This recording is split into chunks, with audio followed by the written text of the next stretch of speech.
UN 영어뉴스. The Joy of Ken. Can Barbie's Ryan Gosling really win an Oscar?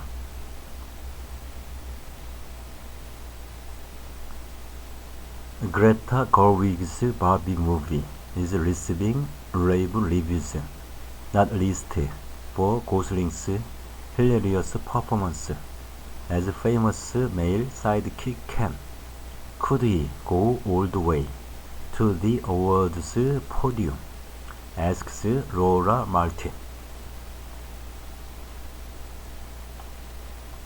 She's everything. He's just Ken.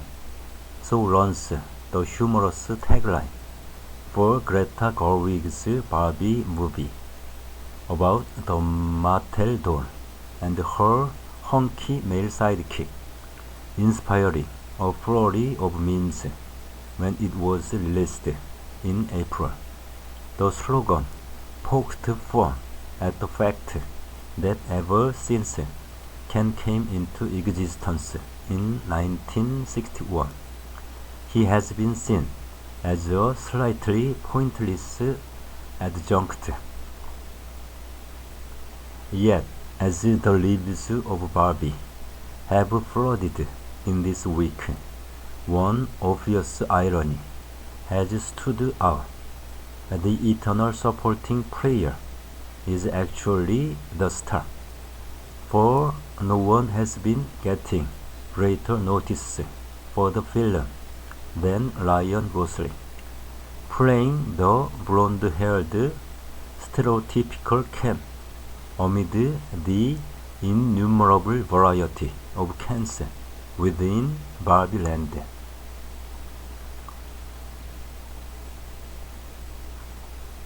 What is Barbenheimer and why should we care? Thanks to his full-throttle transformation, bleached blonde hair, fake tan, shaved legs for his neon rollerblading scenes, impeccable comic delivery, and riotous song and dance numbers, Gosling has been earning some of the best notice of his career. Everyone is perfectly cast, but it's Gosling who knocks it out of the park, wrote Kirsten Acuna on Insider, while Beth Webb for Empire magazine declared, "Every muscle flex, every hair flick, every guitar strum lands perfectly. There are moments where he will rob you of breath."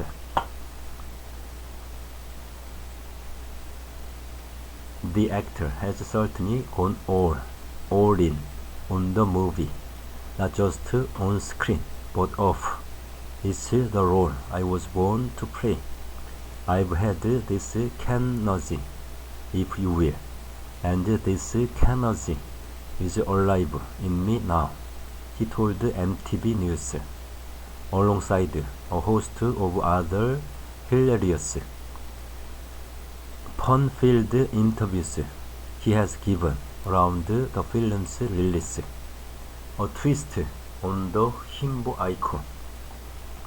Gosling's performance, of course, is only as good as the writing, where Ken has always been cast as the simple, subservient partner to Barbie.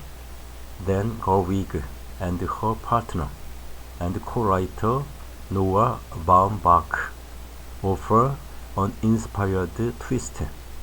The story sends Margot Robbie's stereotypical Barbie and Gosling's Ken to the real world, and while Barbie starts glitching in a bout of existentialism, we realize that Ken suffers from his own insecurities and anxieties too. He goes rogue, discovers the patriarchy, and decides to launch it back in Barbie Land. From the simpering lovelorn boyfriend of old, he morphs into semi-villain mode, an incel in training, leading his fellow Kens in revolt. He rebrands the land as his kingdom and takes over Barbie's dream house, turning it into a Mojo Dojo Casa house. All the other Barbies, bar Robbie's protagonists, are relegated to serving the Kens and handing out unending brewski beers and can takes to parading about sporting a giant mink coat and a headband. The costume director, Jacqueline Doran, has obviously also had a riot here. The comic foil for Robbie's wide-eyed straight woman, Gosling happily leans fully into his formative, all-singing, all-dancing years as a Disney Musketeer child star, most memorably with the hilarious performance of soft rock ballad I'm Just Ken, written by Mark Ronson and Andrew Wyatt. His Bob Fosse-esque dance routine with all the other Kens, mid-Ken vs. Ken battle, is both a technical wonder and, in the way he pulls it off so convincingly, a highly amusing reminder of just how much Gosling is willing to commit to the idea of being Ken. He embodies precisely all the Ken-zy needed for the part.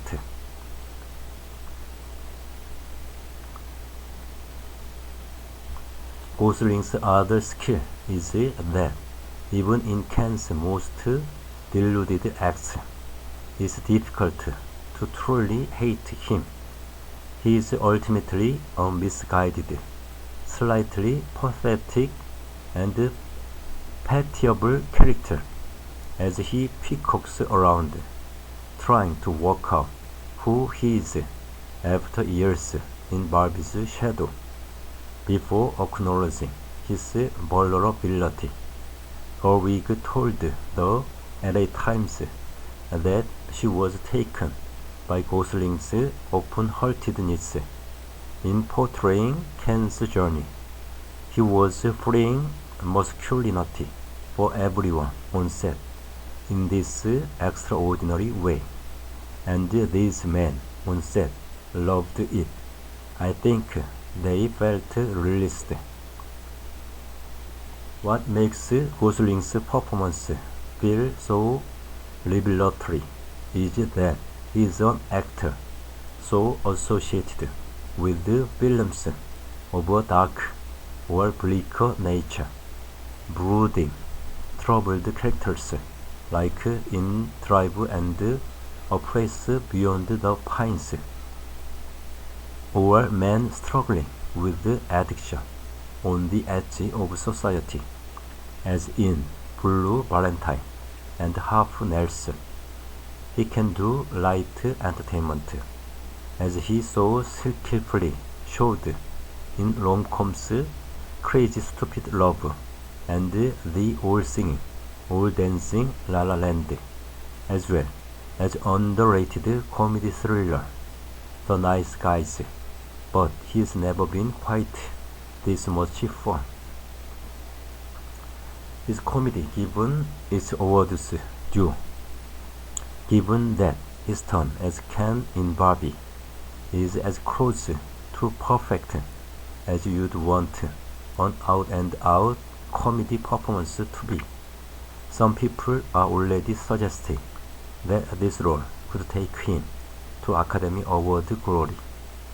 Jamie Girock from comicbook.com was first out of the gate, suggesting on Twitter last week, after an early screening, give Ryan Gosling an Oscar nomination. I'm dead serious. a sentiment echoed this week by Lucy Ford in British GQ, who affirmed he should honestly be nominated for an Oscar.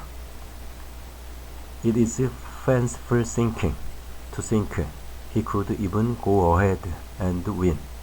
History shows that actors in comedies rarely succeed at the Oscars when pitted against those in emotionally wrought dramas and biopics, the likes of Marisa Tomei in My Cousin Vinny and Jack Nicholson in As Good as It Gets, being exceptions, and of the actors who have won for comic roles.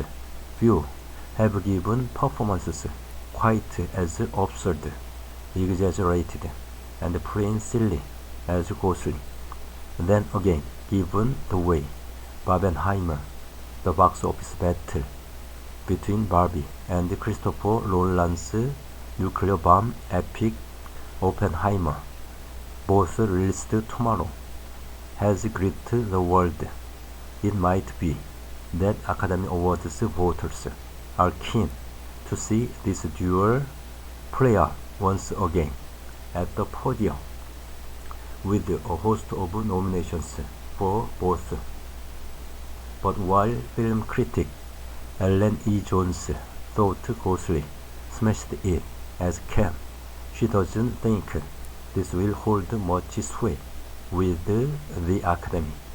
I don't fancy Ryan's chances much at the Oscars, she tells BBC Culture, firstly because even though we are in this era of awards show reform, supposedly in line with the social changes in the world more generally, I believe the tedious self-seriousness which surrounds these ceremonies will be the last thing to go, and for that reason, a brilliantly hilarious performance like Gosling's will not be rewarded.